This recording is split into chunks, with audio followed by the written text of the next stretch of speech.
何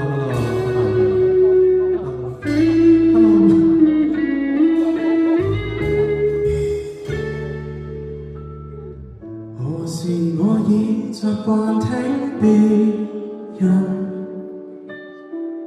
從聆聽時尋求學分，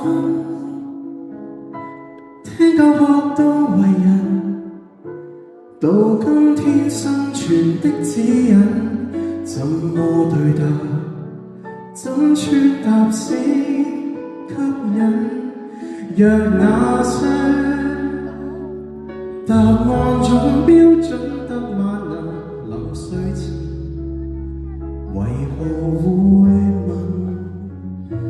我總感覺我尚未滿分，如心裏有首歌快播出來，這首歌永遠實在，別多藏。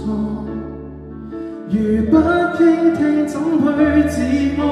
世間可那討得來？如內在期望被厚待，怎得配尋找愛？有冇機會第一次見我啊？係咪 ？Hello 大家好，我 Ryan 啊，未見到你哋啊！何時我已習慣聽別人磨礪角度遺忘自身，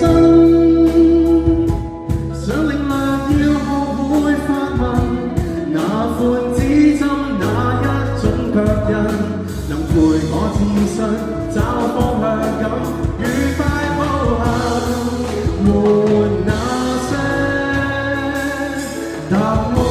將雙腿軟禁，人獨行，仍無抱憾。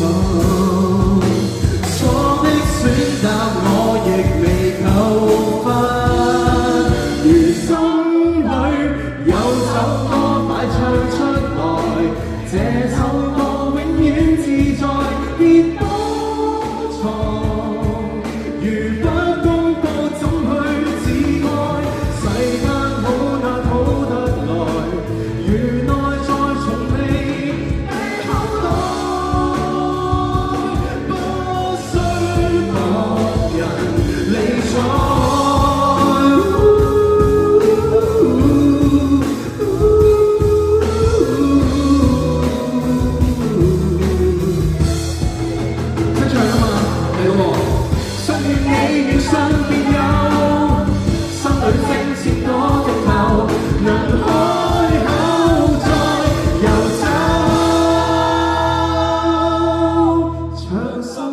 那需天才，欠公式卻最自在，沒關我，仍需堅決相信自愛，喝彩不喝彩，投入亦無奈，一把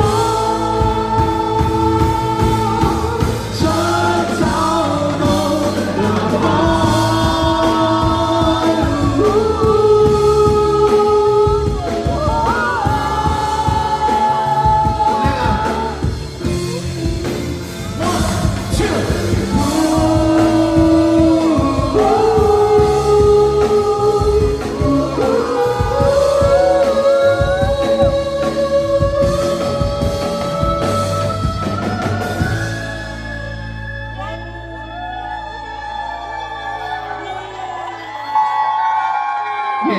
送俾大家一名甜美的聲音。